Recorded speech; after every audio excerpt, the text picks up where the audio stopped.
For years, it was known for crack, crime, and prostitutes. Now, residents are giving it a facelift. Local 6's reporter Lewis Bolden has more on the story of a neighborhood makeover. Well, a California man doing research for a book took on the challenge of renovating this urban upset you see right here. But in the process of cleaning up crack houses and planting palm trees, he changed lives.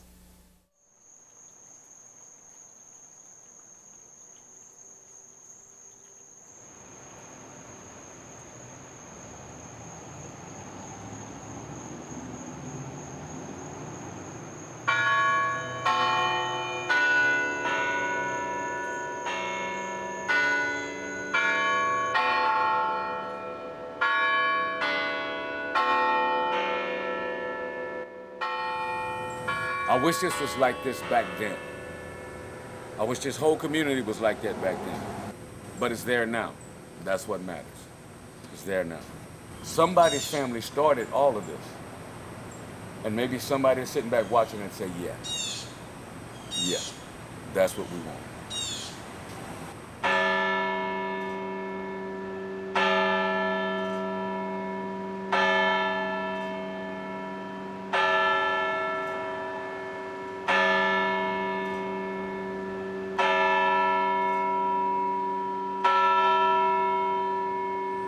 Drug traffic around here was just horrendous. I stayed 30 days out of a 6-month lease. I couldn't take it no more. From the time that I grew up to where I could walk down the street walk home at 10 o'clock from downtown to where I could not even walk out my door. That's bad. Traffic steady going all during the night, in and out. There wasn't a time you couldn't come down here and find somebody on the streets. This was the neighborhood to find anything and everything you wanted. The hood, DeLand, Cracktown, Crosstown, Crackland, the bottom, dead end roads. Always something going down in Cracktown. People robbing each other, young girls selling themselves, cursing, fighting in the street, people stabbing each other down here. This neighborhood was ran out with prostitution, drug dealers, people shooting guns, cutting each other. Little kids roaming the streets while the mothers in the house smoking crack cocaine and stuff. Police, they couldn't control it. You couldn't even walk down the street without having somebody approach you and asking you if you were straight. At first, when they come up to me, I didn't even know what they were talking about. I thought they were talking if I was gay. But then I found out they were trying to sell me crack cocaine. And it's just a bad crime area. One guy had a knife sticking out of his leg, sitting now he couldn't walk because he's afraid to pull a knife out, he might bleed to death. We didn't watch TV. We had all the TV out here on the street we needed. Those were good old days. Drug addicts running around here, crackheads, you know, they sell that hard stuff to people. They even sell it to kids. They really mess some of this town up. And I think, you know, things got a strange way of taking place sometimes. Maybe for some mystical reason, this neighborhood needed a facelift, you know. And Michael was the one who stepped to the batter's plate.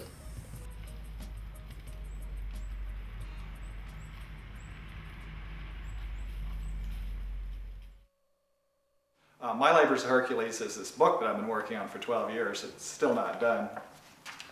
It's just a blank dummied book. When I met him, he was working on the Labors of Hercules, and he had been working on it for a while. So it must have been at least 10 years that he's been dealing with that subject, writing a book on how to fix the world's problems. It started on Earth Day 1994 when I was asking myself, you know, what was I doing to help the world's problems? And I thought I'd do this little book you could stick in a pocket that listed all the world's problems and solutions. From 94 to 97, I was doing a lot of writing and research. Then in 97 and early 98, I went around the world interviewing people. Went to a population conference in China. Continued doing writing and research. Got up to the chapters on urbanism and then really began to focus on that, which is what led to coming to the Garden District. I said to him, do not go through the neighborhood, come straight from the airport, and then we'll go there tomorrow morning. Well, when I heard this knock on the door near midnight, I opened it and I looked at Michael, and his face was as white as his shirt, and I said, you've already seen it, haven't you? I could not believe I was going to live in this place, and the whole night I cried, and I begged Michael not to make me move into this slum. It's 8:30. In 30 minutes I'm going to go in and auction for that property. Well, it's a sunny day. I won my bid, $16,000. These are the two houses that I just bought today, June 19th. This one has 3 apartments and that one has 2 apartments. This is 5 units. We're buying that one, those, this one, and that's the one we're going to live in, right there. This is the present owner of 216 Loris. I've been here for 21 years at this spot. I was born in DeLand. And 16 years has been drugs, prostitution, and thieves here. I called in about this. They were fighting. The drug dealers were fighting over there. 2 big guys. One was pounding on the other one. He ran behind those buildings over there. Last night we had 9 of them over there at the telephone. At one time. There was a white gang over there that was robbing houses. They'd hammer on the front door and break in the back door. White bunch. We have a drug dealer right past my garage on the right heading south, and that's run by a couple of women. On a typical day and night, how many people would you say go to that house to buy drugs? Or? Oh, 50 cars, 50 different ones. Yeah. Some are the same ones coming back for more drugs.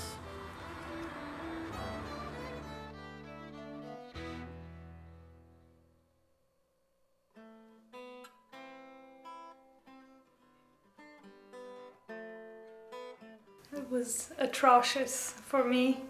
It was a big decision. We were running out of money and we couldn't afford to stay in the house where we were living, so we had to do something, and Michael found online this place and he said, you know, I want to go and see it, and if I like it we'll go there, and for a story that's got a lot of potential.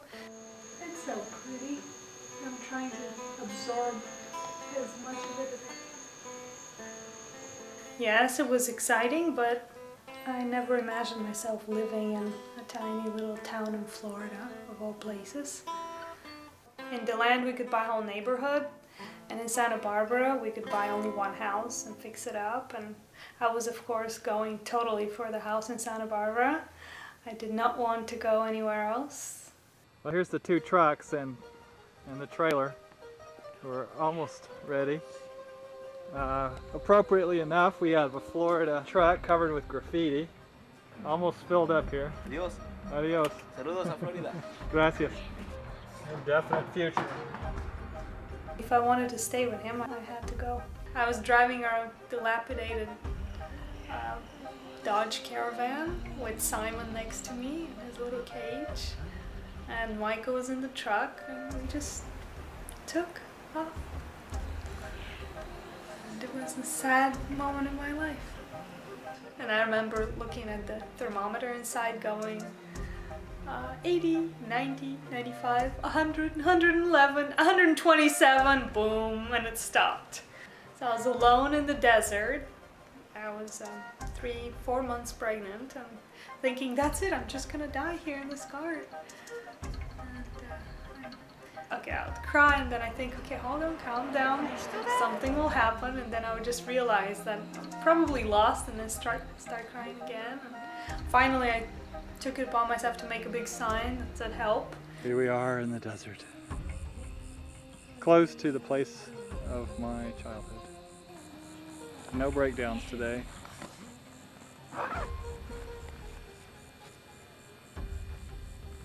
Hey. The other problem was we couldn't sell that house in Santa Barbara, and when we actually did sell it, we sold it at a loss. Coming into DeLand, just before we got here, I saw a double rainbow right over the horizon where DeLand lay. And then as we were coming in, Ravel's Bolero was playing during the last 16 minutes. And exactly as we arrived in downtown DeLand, the last note hit, and I took it as a good sign.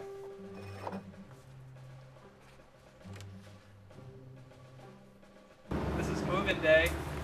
First day here in DeLand.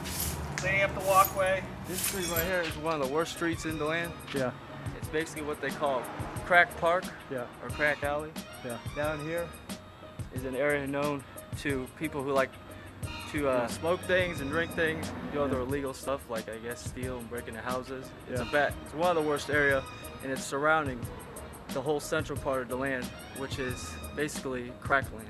All I know is this is the worst part of Central Florida. And if you can make this place beautiful like it once at one time was, I will majorly credit you and vouch you, because nobody has the guts to walk down this road, let alone try to make it look pretty again.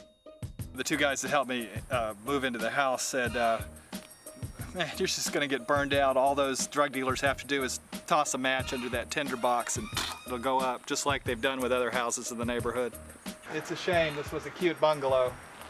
Several houses in the Garden District had this fate. What's now the parking lot at 202 was a beautiful two-story house. The very first day in DeLand, I packed Maya off to her native Bulgaria to stay for a couple months. At the time, Maya was 3 months pregnant, and so I didn't think it was safe enough here for her. The first few nights here were really lonely and scary. The very first night, I was laying there in bed listening to the drug dealers outside. And then I heard one of them say, you know, this guy's ruining our way of life down here, and you know, let's go get him. And it startled me, and I started fumbling for my cell phone, and I hear a rattling at the front door, and suddenly they break down the front door, and I'm dialing 911. I hear Santa Barbara police, because it was my Santa Barbara cell phone. And I was like, well, how do you get 911 in DeLand, Florida? Sorry, sir, don't know that. Click. And just then my bedroom door flies open, and I woke up, and it turns out it was a nightmare.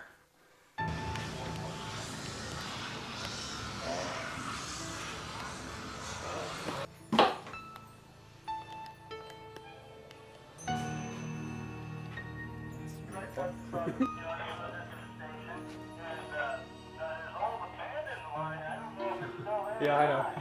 You don't even have to say anything. Yeah. If somebody touches that wrong and they're fried. Okay.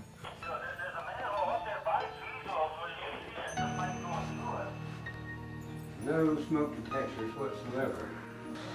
Ooh. I think You want to bomb this stuff, right? spray this one. I open that door and look. We did the usual evaluation that we do when somebody walks in the newsroom and says they have a story for us, and that is, well, this guy could be a complete nutcase, or he could be really good for DeLand. This remains to be seen. I knew he was a visionary, but I didn't know whether he was the kind of visionary that actually has the common sense and wherewithal to pull it off, or whether he was the kind of visionary that was just more or less lost in his vision and wouldn't be able to pull anybody else into it. The city was getting ready to tear down all of these buildings. The oldest group of buildings here contacted the city manager, told him that I wasn't interested in doing this neighborhood at all if I couldn't preserve these buildings. Not condemning the properties or not tearing them down was probably one of the silliest things I'd ever done, but I thought, you know, haven't been able to deal with a 60s hippie for a long time, so I thought I'd give it a shot and see what happened. He was an artist and a seer, a person that's always living in the future. As an accountant, we often live in the past, since our jobs typically entail accumulating data from things that have already occurred.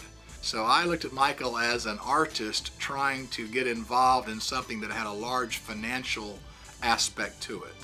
So at first I was very cautious because artists aren't known to be the best of financial people. I started a publishing company, and the first $5,000 I borrowed from my cousin. needed a second $5,000 for reprinting, and I went down to the bank and I was told that I had to have collateral. And I went and deposited $400.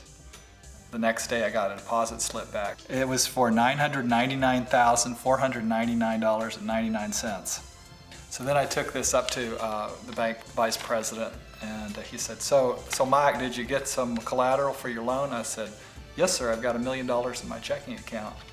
He turned white as a ghost and I was gone for about 15 minutes, came back and pulled out a corrected deposit slip and a $5,000 loan with no collateral.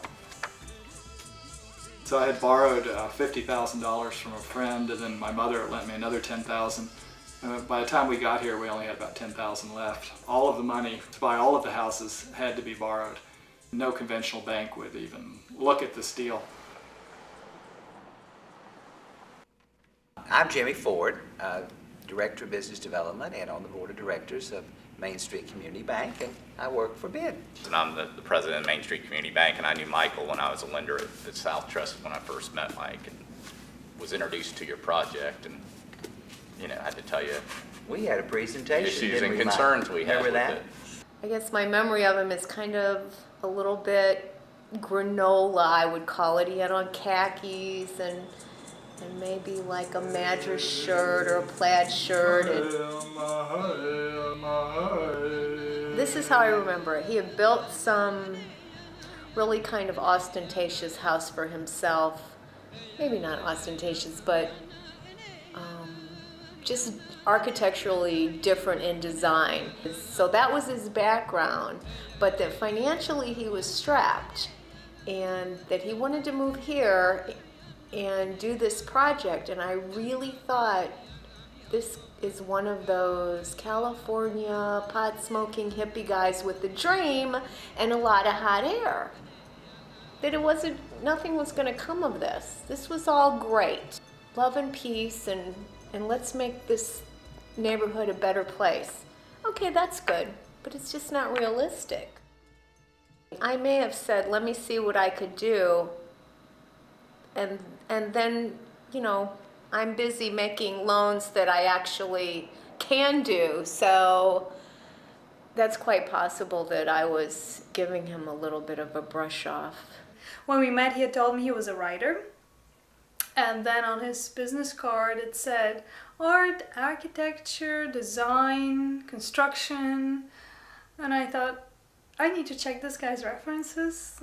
An artist whose name I don't believe, and I'm sure no one else does. Look at the name, Michael E. Arth. Okay, now cover up the Michael, forget the period, what is his name? Earth. Great name for an artist, you made that up. No, I didn't. But then, he invited me to his office and there was his book with his prints and with his etchings and his photography and him in front of Casa de Lila and different stages of construction and Madonna's house next door and the Guns N' Roses guy leaning on the balcony and Keanu. I don't like the blind. I mean, I just think it would be in all these things, it would just be kind of overwhelmingly ugly. And my fantasy would be able to do something that would just go whoa, whoa, the whole thing. Red velvet, thick red. This is a story that plays on several levels. This is about what Alan Watts once called Digimuji, mutual interpenetration of all things and events. I've had a number of experiences throughout my life that bear this out. That it does appear that there are forces or interconnections that are constantly working through time. The more you give permission to yourself to experience these things, the more they occur. It's what Carl Jung calls synchronicity. There's all of these different things working together on different levels. This is the story of the first house that I built in Los Angeles. I was writing this book, which was never published. I had it bound up. Years later, I decided that I was going to go to Los Angeles, and I just had this idea that I had to move there and find a lot and build a house. Found this lot under the Hollywood sign. I found the owner. She said she'd been saving that lot since 1927. Said that it might be for sale, but she had to ask me a question, and the question was, what do you do for a living? And I responded that I was an artist and a house designer. She said that's good because she really could only sell it to an artist or an architect. because her father had been a sculptor who worked for Frank Lloyd Wright for 30 years. Turns out that she lived in the exact same house that I had lived in on 2408 Holly Ridge Drive. We just agreed, it seemed like it was meant to be. We made a deal and I bought that lot for no money down. Consequently, built the house. After I built it, I opened a trunk and I found a manila envelope with this manuscript in it. Started reading this story, and it's about this guy who moves to Los Angeles, finds this lot with his girlfriend named Liz, who's 5 years older than him and has black hair, which is exactly the description of my girlfriend Liz. It's in the Hollywood Hills. It's at 400 feet from the end of, in the book it's called Dracaena Drive, which sounds a lot like Deronda Drive. It has a view looking toward the Pacific Ocean. It's surrounded by a wilderness area. All these details, which exactly like what actually happened. And I just had goosebumps up and down my spine. And I was reading this thing and I was like, oh my God, what's gonna happen next?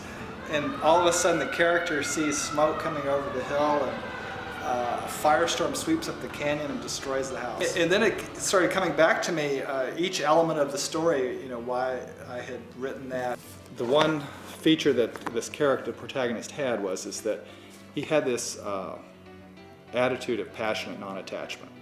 Passionately involved in the world, yet still maintaining some dispassion and non-attachment. And then I remembered where I got that attitude from, and I also remembered where I got the idea of the fire from. And it was from a biography of Aldous Huxley that I had read. Aldous Huxley's house had been above Los Angeles somewhere, and that had been destroyed by fire. Looked up the address of the house, and it was on Deronda Drive, 1,000 feet from my house. At that moment I thought, well, my house does not have to burn down because Aldous Huxley's house burned down.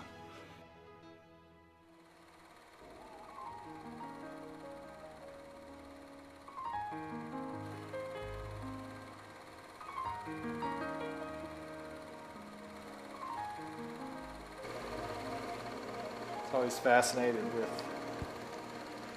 how things look from the air.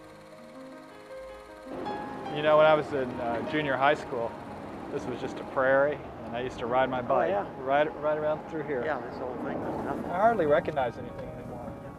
The Land Rush Drive, they call it that because it's on the edge of town, or used to be. So I planted all these trees, or most of them, more than 30 years ago. They all woke up starving hungry because we ate early and they went to bed early. And this particular morning, he came downstairs, running downstairs, and he threw his elbows on the counter and said, "Oh, Mom." I said, "What, Michael?" "We're all just rushing to our deaths." And I said, "Oh, please, Michael, not before breakfast." Michael was never selfish with anything he did. If he built it, he would say, "I'm building a fort for us. I'm building us a fort, or we can play in it when we're done." He always seemed to have his own little mission in life. Another time it was surfing. He was so determined to go to Galveston at spring break and go surfing that he talked my parents into, if he would help pay for the trip, we could go. And Michael, in his surfing mode at the time, decided we couldn't afford to buy a surfboard, so he would make one. Day after day, week after week, we saw the frame going up, and then we saw him paint it, and we saw him wax it and wax it and wax it. And finally, the big trip came, and we all piled into the station wagon. About halfway down there, the surfboard flew off the car.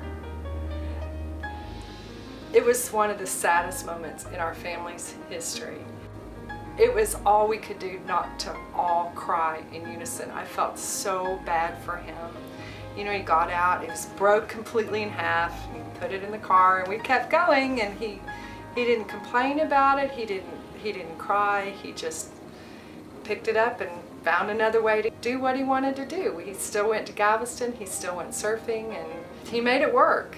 And that's really pretty much how Michael is. Then he went through the phase when he was in his teens and upward, where he wanted to be a director, a film director.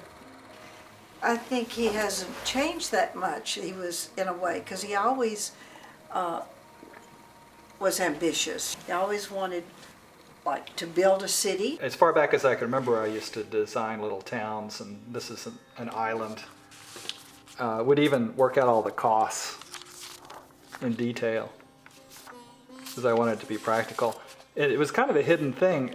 This is my English notebook at the time, and I would do most of my drawings in class, and so I would hide what I was doing, but they were all architectural drawings.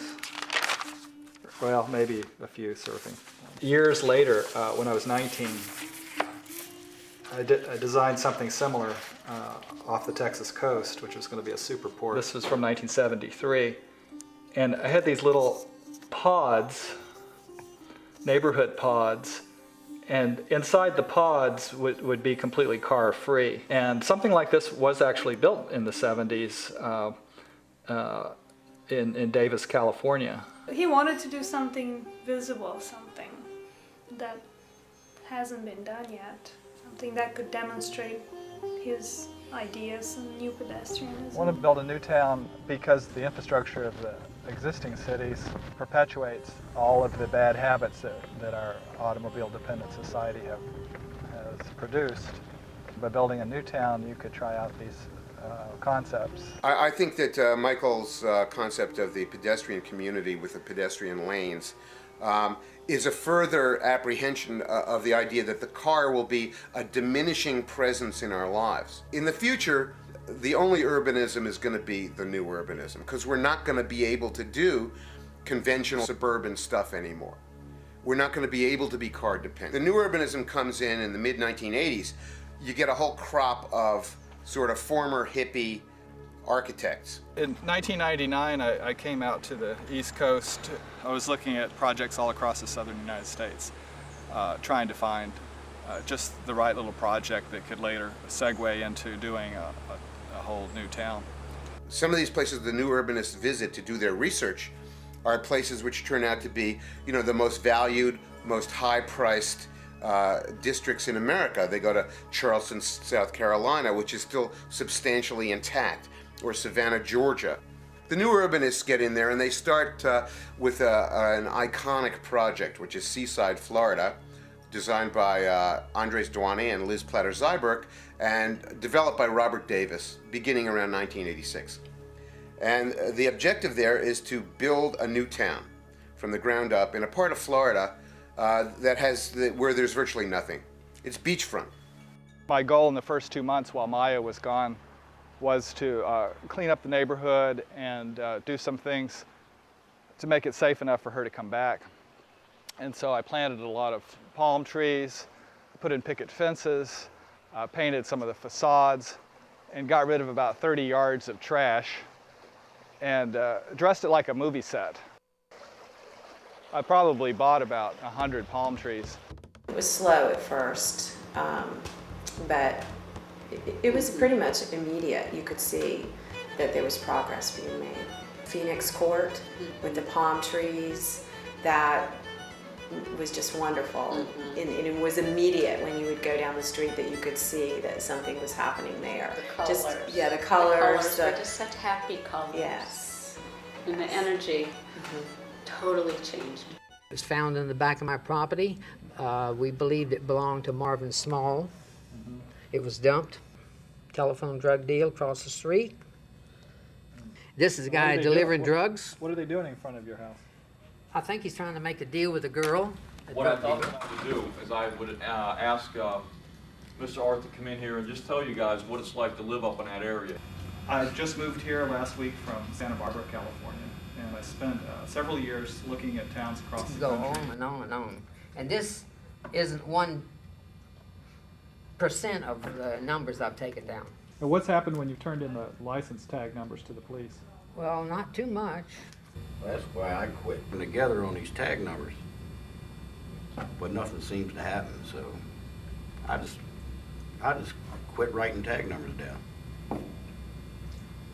They shot my building across the street. They tried to shoot the meter out. They shot my van. It's sitting outside with 15 marks down the side of it. They shot my wife's car. I never could see the guy that was doing it. And Marvin Small threatened me twice that he would burn me out and burn me up. Sean Edward Scott threatened me twice, and Earl saw one of them. Some guy comes in and jumps in front of me. I said, geez, I said, why don't you take back the line like everybody else? And the next thing I know, I was cold-cocked, wearing flip-flops, can't, it's kind of hard to defend yourself wearing flip-flops. I had a lot of meetings with the police. One of the officers said I should get a gun. So I took his advice. I got 3 guns, actually. So I got a nail gun, a brad nail gun, and a staple gun. Ooh. It's kind of dangerous.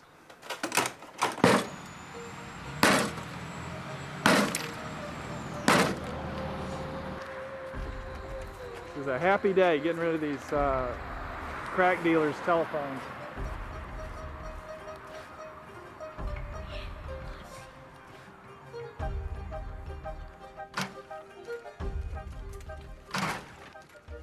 We lived in this house for 2.5 months without AC, without kitchen, without electricity downstairs, with the yellow mushrooms growing underneath the toilet bowl.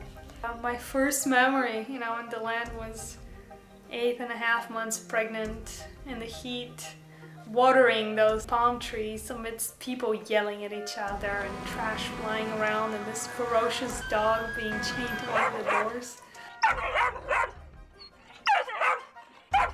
This was the first house that we renovated in 2001. We finished it on December 14th. We moved in that evening. 1 o'clock in the morning, my wife went into labor. We didn't have any curtains up or anything, and she said, "Go out and find some curtains. I don't want to give birth in a fishbowl." So I went out in the middle of the night to a 24-hour store and bought curtains all the way around. And our daughter was born the next day, about 1 o'clock in that house.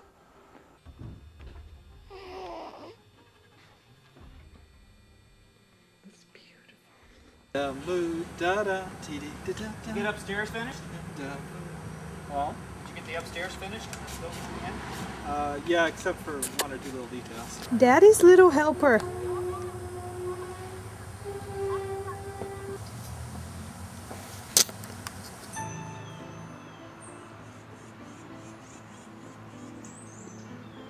Just about every kind of problem you can imagine. Dealing with drug dealers, prostitution, various crimes. One of my workers killed another worker, wife of another worker. Yeah, he was our rat killer, and he turned out to be another kind of killer. Okay, let's go get him. He's in here somewhere. Oh, there he is. Yep. See him?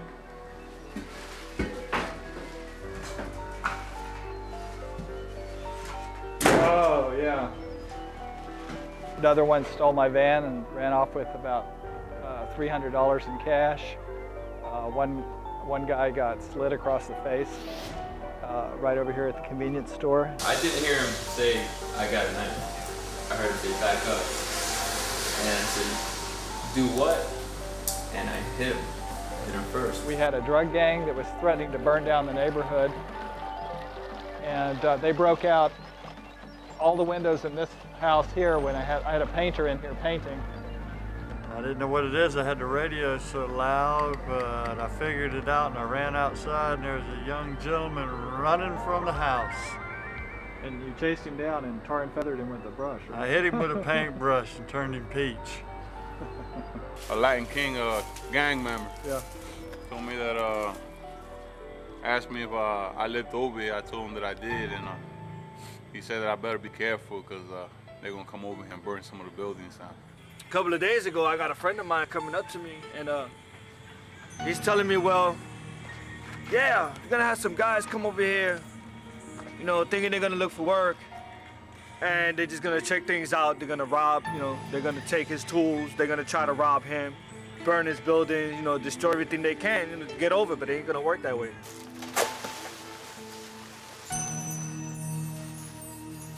When this house was a crack house, this was a lounge, they called it the clubhouse. And they served drinks and everything, and crack and other drugs.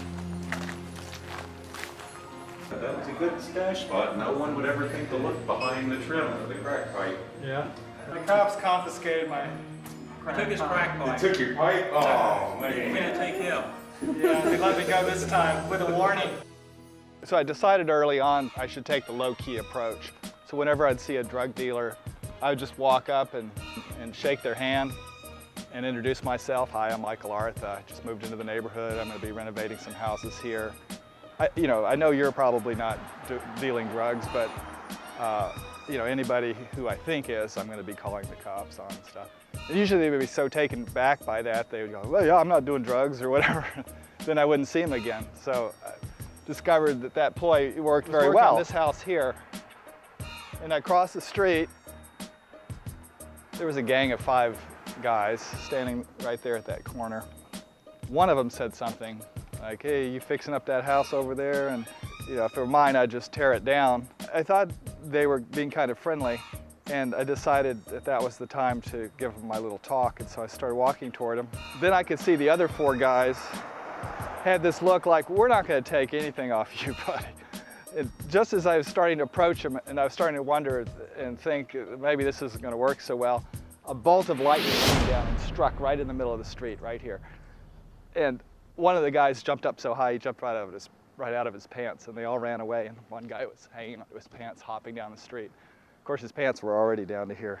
Anyway. I don't know if you'll be able to go in there like that. Yeah, we got a leak under the house. Unfortunately, the house sits about this far above the ground, so we've dug it out as best we can, this rat hole here, and I'm going to try to crawl under there.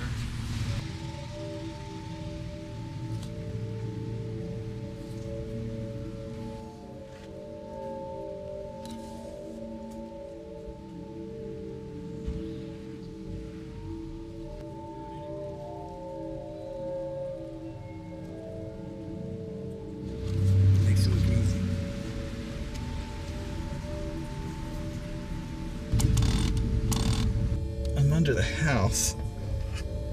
It's very tight under here.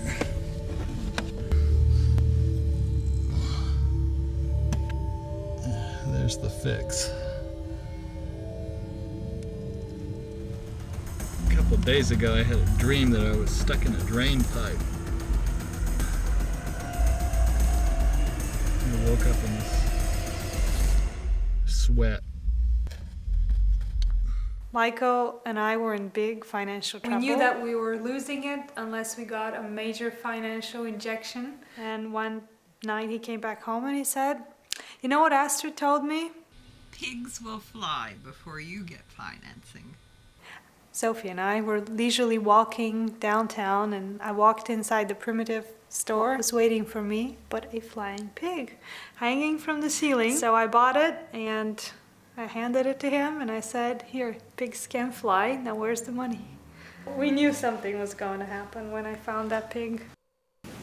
But you came up with an interesting way to make it all work, yeah. With some help of some good investors, which was good. 20-something private investors. Without them, it would. And I don't think any of them were ever disappointed. In my lifetime, I've probably given, I don't know how much money to young people to start businesses or to save their businesses. And I don't think in my entire lifetime, except you, anyone's ever paid me back. It just doesn't happen. I mean, George Smith's written off so many bad deals I've done. I thought the partnership would work in the beginning. Many times it takes more than just a financial match to make things work. And in this case, Dick McMahon was an architect by trade.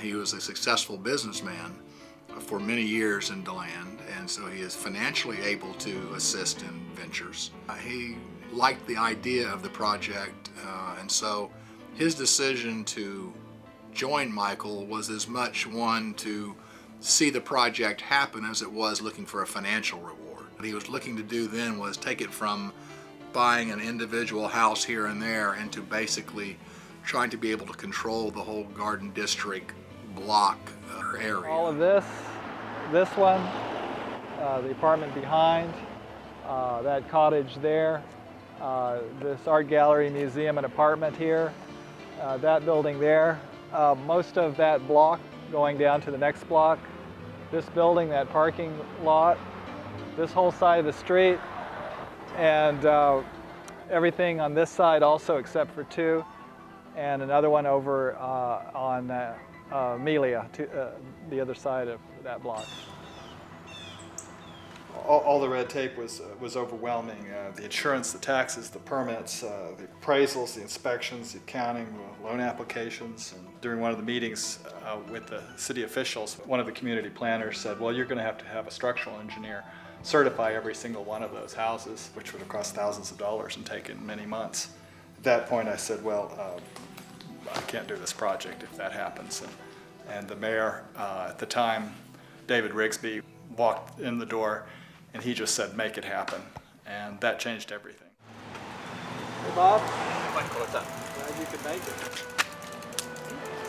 it. It was heartening to see a place where trees were going in the ground instead of being cut down, where roads were being de-emphasized instead of widened. It seemed like, oh, finally something a little more thoughtful is going on in DeLand. Prior to this being here,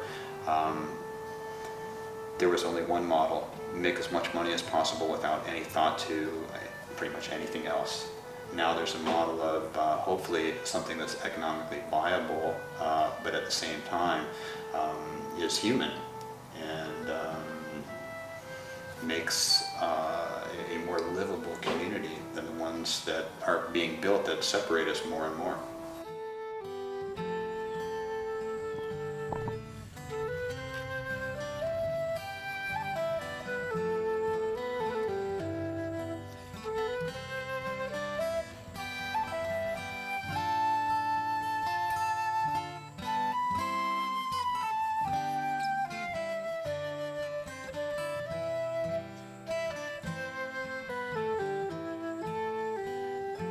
This was a storage building. In fact, come around here, you can see how it looked before.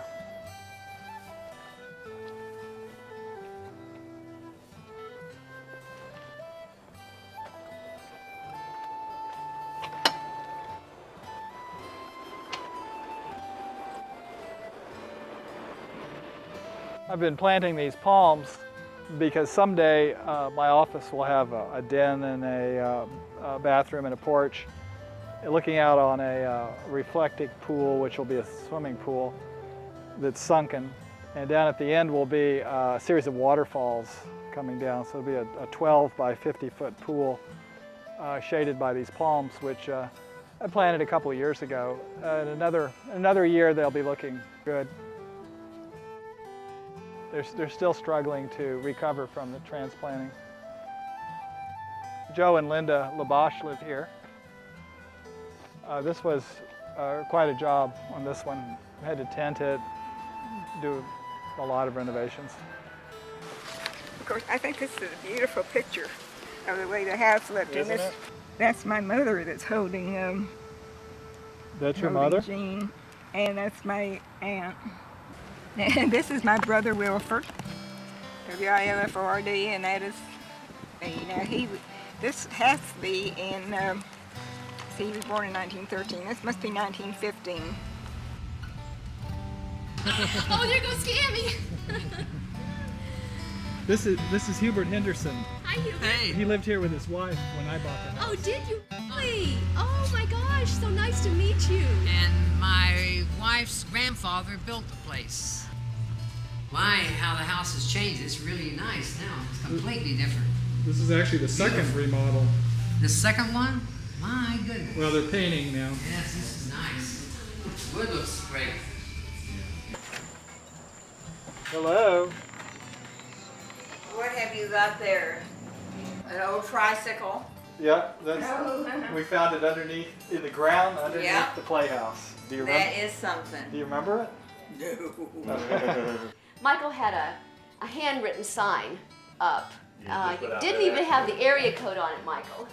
Yeah, we didn't know how to call you because we were from Orlando where you have to have the area code in it. And up here you don't use that, it's just 7-digit dialing. So we didn't even know how to call. That's why we were just walking So around. he took us on a tour and took us over then to his museum and gallery. And I think we called him that night and said, Michael, we want that house. And so the rest is history. A lot of history. What is so amazing to me is I used to go in and out that front door.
The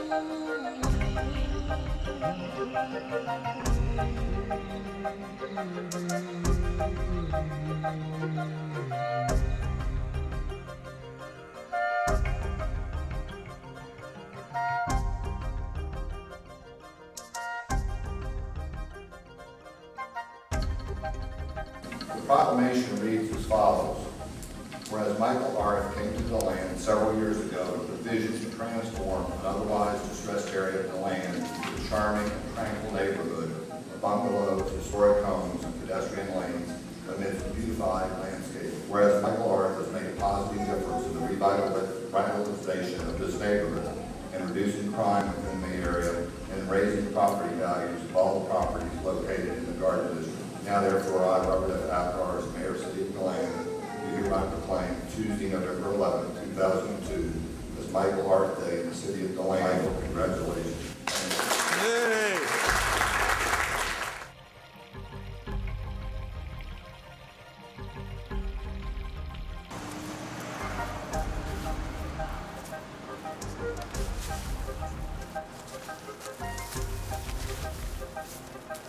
One person by himself can't really do very much, but if you can marshal forces, if you can get other people to help you do something.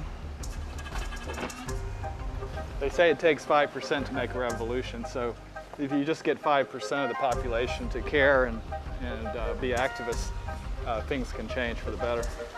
Janet Bolam, the owner of the Muse bookstore, bought this one about 4 years ago, and she renovated it. Michael!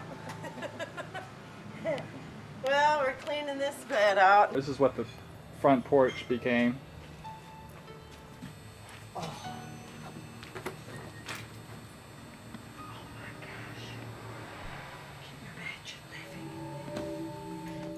Yeah, you could speak. They're here. I brought my mother over. Oh my God. Oh, you did it! Yeah. Oh, there's a poor woman. Here's Janet's house. I'm a neat Oh, this is just, oh, it's unbelievable. Oh, well, this room was up to here. Oh. That, yeah, and the carpets, and they were all sealed. The windows had never been opened. I had to pry the turn off because they were rusted. Well, you should smell it before we start. And look at the roaches, the German roaches. A mess in here, you know? Oh. I'm getting out. I had my headband. I had my headband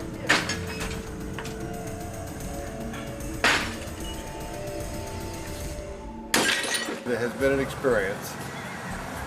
And the experience is such that we named our business when we became incorporated, WIT Enterprises.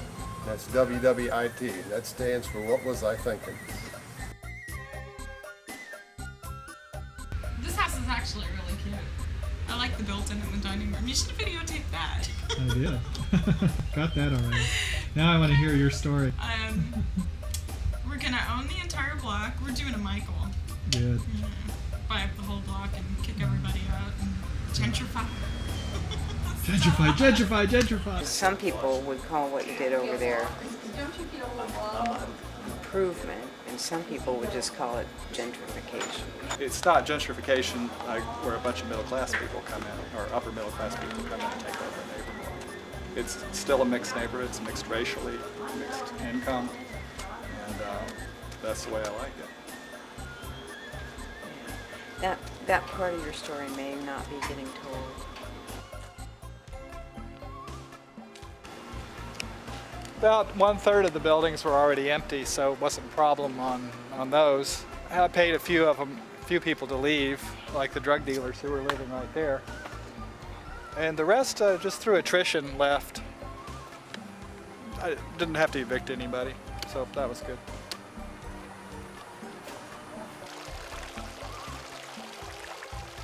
Now I go down where the Phoenix Court is with the fountain, and it just changed so much. It's actually pleasant being there at night with the lights on, the palm trees, and the water. It's just gorgeous. Property values have drastically increased as the houses have been restored and put back on the market. I mean, they've doubled and tripled in price. And the crime rate has dropped overall. When the Garden District started getting cleaned up, and with the diligence of Michael and the police, they claim that crime rate dropped about 10% citywide. And of course people say, well, where did the druggies go? Well, I don't know, but they're not in the Garden District anymore, so.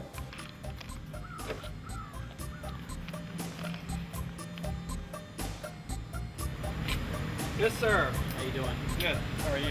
Just listening for the other side. Oh, what's going on now? I thought I heard loud music, and then as I drive by, they turn it down. So I know, they're very, I'll play the game with them. They're very sneaky that Yeah, way. I'll play the game. Yeah.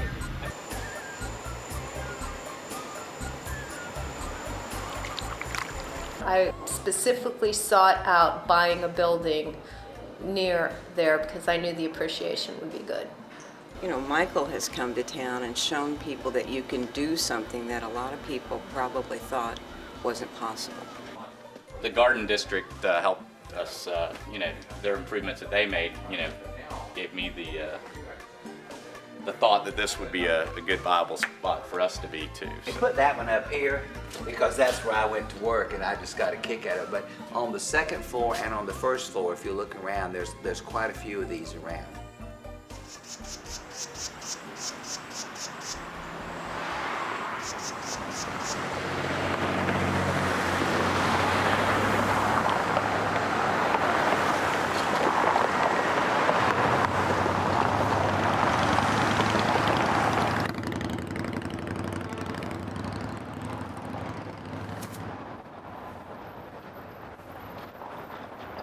So downtown DeLand during the day is, there's a lot of traffic and noise, but there's almost no pedestrians.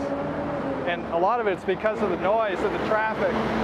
So who wants to walk here next to all this? And you know, this is supposedly a charming small town, but when you analyze the elements, you know, there's a lot of things that just make it miserable. If every business had a pedestrian lane, a linear park, or courtyards, car-free areas in front, and all the parking and the traffic and everything was relegated to the rear, it'd be a whole different story. You know, people would be happy to live above the businesses. As it is, if you live above this business, you're basically living on a concrete canyon with a very high decibel level, and you just have to shut yourself off inside behind triple pane windows or something to endure it. But you wouldn't really want to look out on it. About the only time you really see people enjoying this street is when they shut it down for the festivals and events.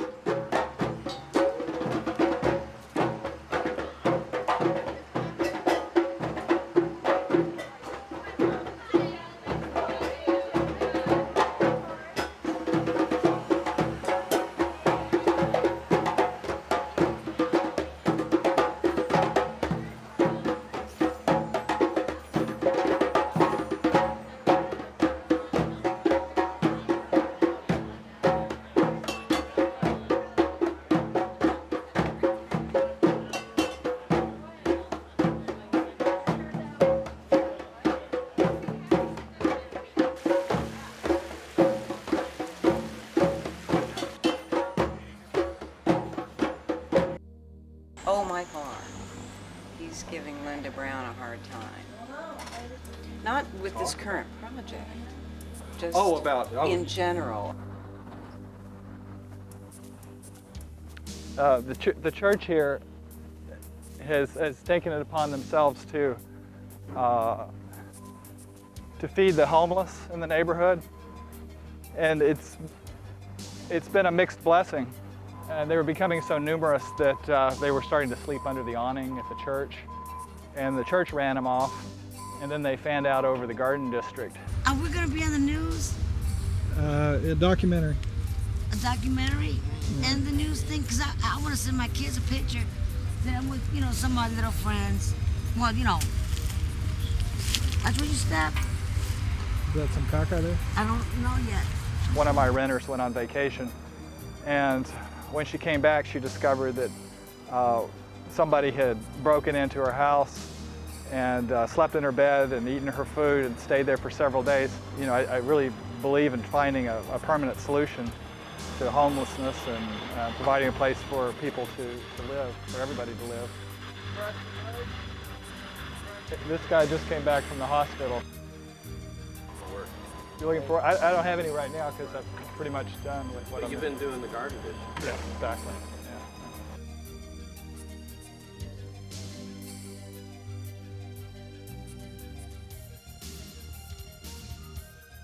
Yeah. Linda, it's good to see you again. Nice to see you again. All right. I wish you'd come to our meetings on Tuesday evening. As you know, I've had a lot of problems in the neighborhood. A lot of us have had problems with people camping out, breaking into houses, or sleeping in the woods. There is no place for the homeless now. The town hasn't provided any place for them to stay. Okay, let's talk to. Is this Michael? Is this Michael Arth? Yes, it is. You're the developer that's proposing to build this community. Yes, I'm an urban designer and a developer, both. A $100 million project to house the homeless is drawing fire tonight. Critics say it could be a magnet to draw more homeless to Volusia County. But one developer isn't backing off from his proposal for the homeless colony off Red John Drive, 4 miles west of Daytona Beach. Right now, we spend a mammoth amount of money dealing with the problem in a piecemeal approach, which isn't working. The proposal calls for the creation of 5,600 homeless beds on this 120-plus acre county-owned property near the Volusia County Jail and 2 treatment facilities. I would emphasize this is an exploratory meeting, and I'm very much open to suggestions about this idea. I mean, so far I think this is the best way to handle it, but if someone has a better idea, I will get behind that just as fervently as I'm behind this. But there's 2 criticisms here. It's a country club for bums that will be a bum magnet. I've heard that 3 or 4 times. And that is kind of the counterpoint to it's a gulag reservation concentration camp that warehouses people against their will. You know, there is an issue if you build something attractive, people will come to it. And part of the issue is to create a prototype. If it's successful, it'll be duplicated. And somebody's got to stick their neck out. And I say, why not have it be Volusia County? Wait a second. Are you serious? There will be a swimming pool there? Eventually, sure. You need to make this place as nice as possible because eventually you're going to be living there with them. You never know. Well, that's just the thing. None of us know where we're going to end up. No, I mean they're going to run you out of town. Got a call from a reporter. I was flattered he thought I was a big wheel, but I said, I'm going to disappoint you because I don't really drive a car that much and hardly even remember what kind of car it is.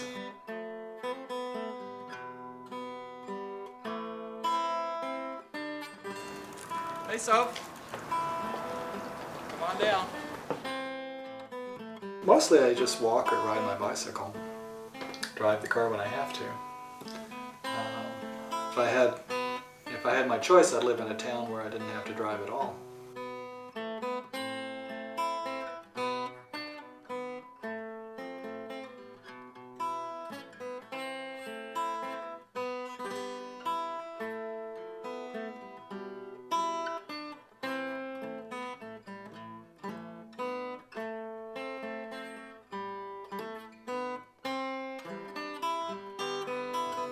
Mystics throughout the ages have tried to express what really cannot be expressed but only experienced, but they often describe it as a feeling of oneness, compassion, love. When you do experience it, as I have on one occasion at least, it changes you forever. It was a place where there were no questions and there was no time, but it seemed more real than real, and it's something that I try to connect to again and again. It's fundamentally what makes me feel like everything is okay.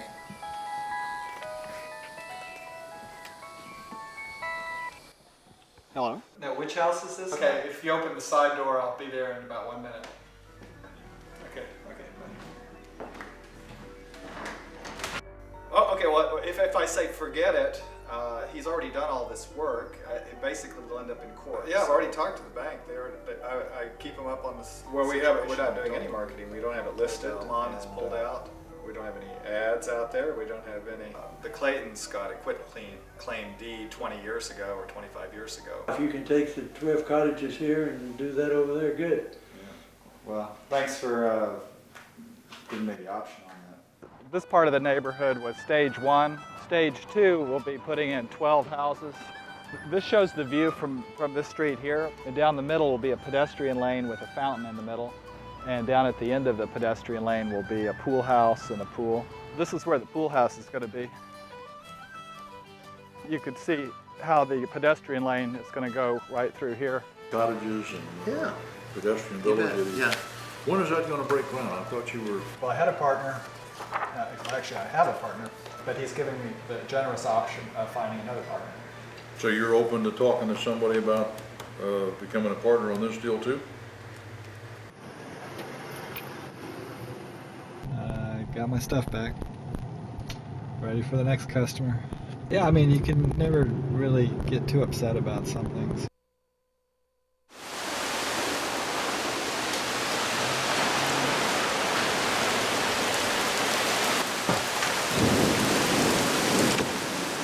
Coming from the west. It's been so dry lately. I'm happy to have this.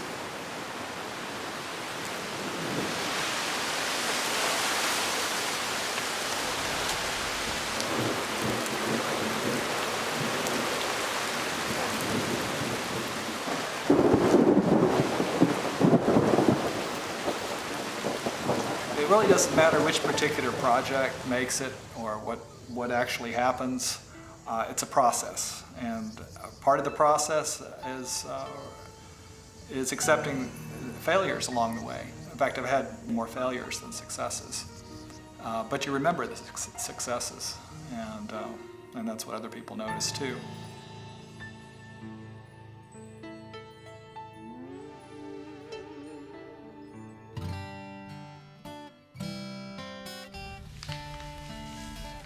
What are you going to draw now? I'm going to make a town. You're going to make a town? Okay. What town is this? Poketown. This is Poketown? Okay. You know, the general expectation now is that wherever you are, the car is basically going to tyrannize you. The system that we've been using for creating suburbs for 50 years, based on single-use zoning, is a catastrophe. The idea that we have to separate everything rigorously from everything else so that you can't live anywhere near the shopping and you can't work anywhere near where you live and you can't work anywhere near the shopping. It's all separated, and each one of these things requires automobiles to get to. And you know, that's bad enough just from a logistical standpoint, but what you're also getting is the loss of the experience of even being in a place that's worth living in, because you can't walk anywhere. You know, the new urbanists come along and say, wait a minute, this really sucks. There's got to be a better way of designing and assembling a human habitat. It took about 4 years before I got around to doing the fountain and the walkways. But this is an example of a pedestrian village, but a retrofitted one. And ideally, the pedestrian lanes would be wider and they would connect to the rest of the village. I reoriented the houses to face the courtyard. So where they didn't have porches before, we added porches. So everybody has a view now of the fountain in a peaceful central courtyard. And connected adjoining properties with trellises and walkways. In a new town, this would be formalized so you wouldn't be running into parking lots and cars. And so you could ride your bike. This is Banana Alley. I've taken a big interest in banana plants. Most people don't ride bicycles or walk. And so something like this could just sit here for weeks and nobody would do anything about it. I prefer having a neighborhood association which will deal with landscaping and maintenance issues. So you don't have to worry about whether your neighbor's going to leave a tire out on the sidewalk. The street is so ugly that it almost doesn't matter if you have a tire there or if you park there, because it's already a degraded landscape. So you just leave your swimming pool out, you know, for a year. It's okay. The other thing I can't stand is trash cans on the street, which is why on my street I built an enclosure that everybody on the street can use. I like the picket fences because they help demarcate the street from the private area, but they're semi-transparent, so you can visually it's not separated that much, but psychologically there's some separation. Also, they can't park their car in the front yard.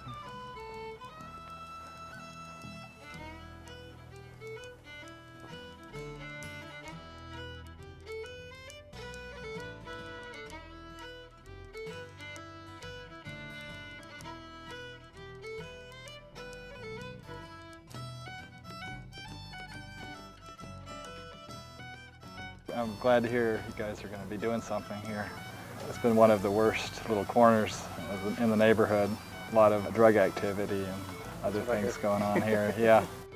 You've got enough space to be off the property line and put a fence right along the property line and put a planter strip, and you could even put a fountain or just trees.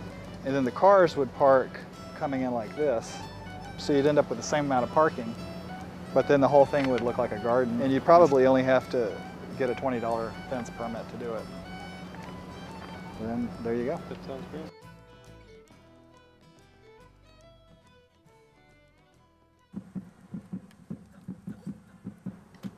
All along the road here, you just see business after business that's related to supporting the automobile. It costs as much to maintain a car as it does to maintain a house.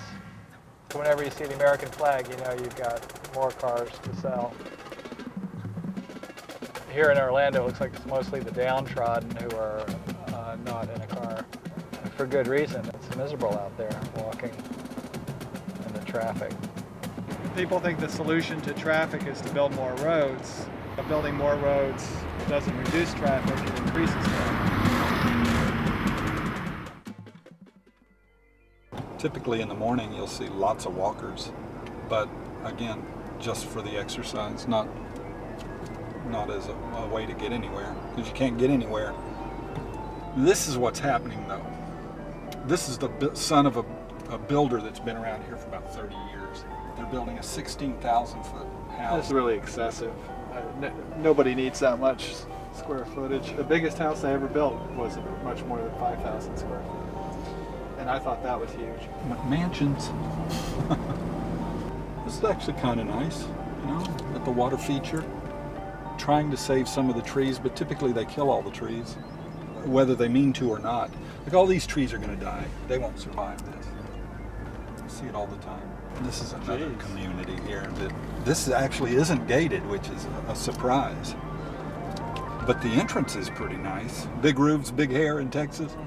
Yeah, the big roofs are kind of seem like a spinoff from the big hair days.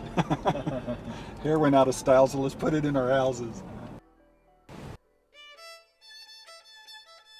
I can walk to 5 restaurants, the gas station, the store, the dry cleaners, the post office, the swimming pool, the park, Elizabeth Ney Museum are all walking distance from my home. Everybody has an alley. That's where the trash picks up. The garages, especially the new homes, are on the alley, and the parking is entrance there. It's a little community, and they're few and far between, and a lot of people moving from cities that are used to having good public transit where they're not driving cars want these little inner city neighborhoods where it's all close in and they're not in the burbs. That's exactly why I moved here 30 years ago. It actually looks not that much different from when I renovated it. These trees were here. Like they didn't look that much smaller back then.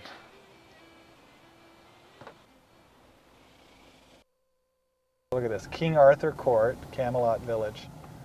It's not a village, and it's certainly not Camelot. The engineers don't like to see trees close to the street, and so they planted the trees far enough back so they will definitely not shade the street and not shade the sidewalk either. Almost half the house is a garage. It's got a little vestigial porch that's about the only thing it can do is keep the rain off of you when you're trying to open the door. And then it has fake mullions on metal windows. Gives it that plastic look. Here's the stretched out version of it. Here's the designer model. They have a little touch of craftsman, something doodads above the doors.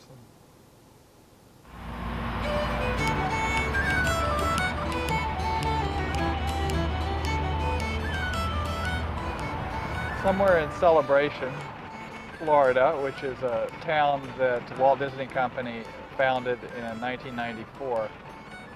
It's one of the best-known new urbanist developments in the United States. We're lost and we're trying to find the center of town.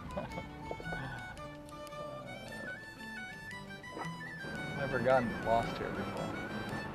It's actually getting to be a good-sized town. Is it okay to park here? The principles of new urbanism include reducing traffic, hopefully, increasing pedestrian amenities, creating compact neighborhood centers or town centers, and increasing the number of residential units in the center. And if you look around here, it looks more like a town built in the 20s than a conventional sprawl type of development. One of the best examples of new urbanism, and still it's all about cars and asphalt. Sorry, almost got run over. Unfortunately, by returning to the 20s pattern, we didn't get a return to the 1920s amount of traffic. And that's the one failing of most new urbanist developments. Yeah, but that can be fixed very easily. This is an example of an alley in Celebration. The alleys are very quiet, but nobody goes here. Whereas on the street, everybody has a view of a street and parking and traffic. So there's no escape from it. In the back, you've got your garbage cans, and here you've got parking. Here's a beautiful alley of crepe myrtles, and what do I see? A car. Better to turn the alley into a regular street, lined with trees and everything, and guest houses, and a driveway deep enough to park cars, and then put the pedestrian lane in front of the house.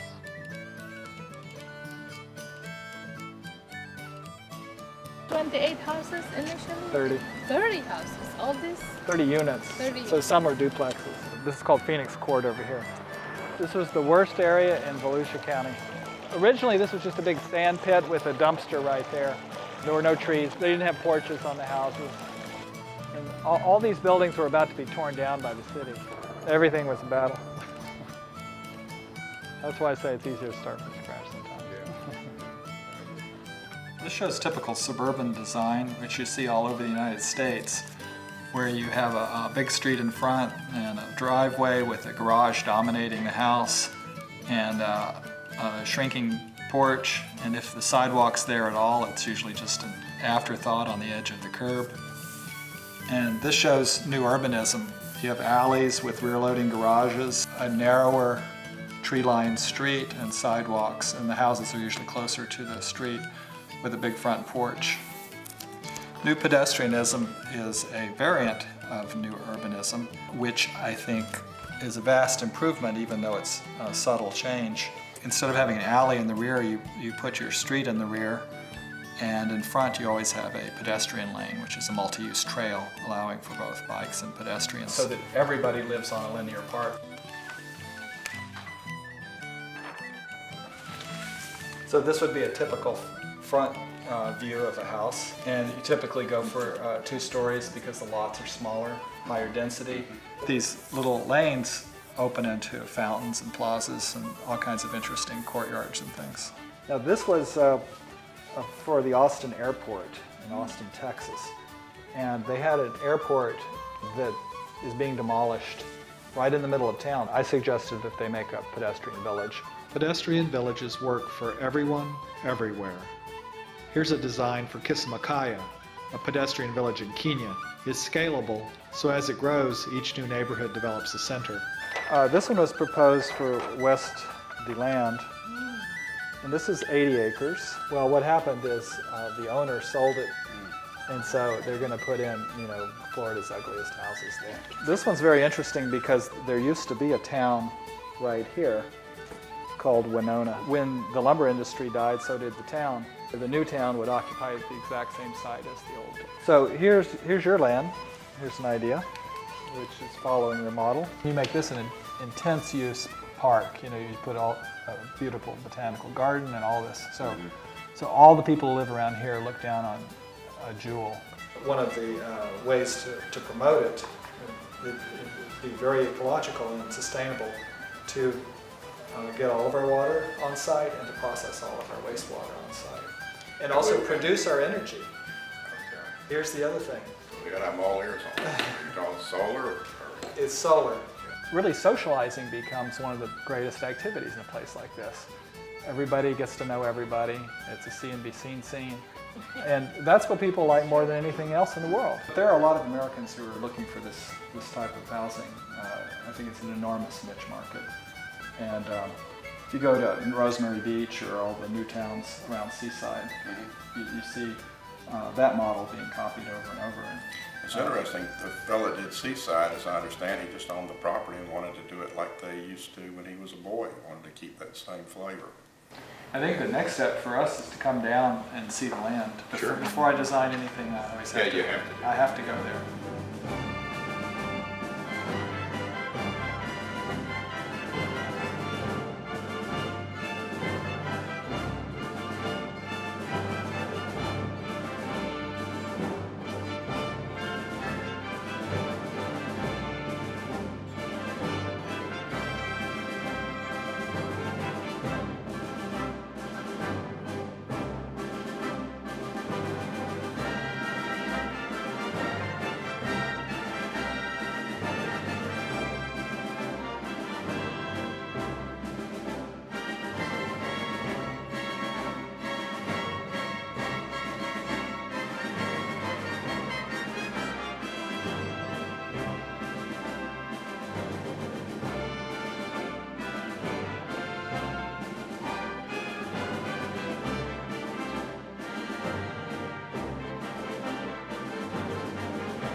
Nice place for a swim. Great place for a town.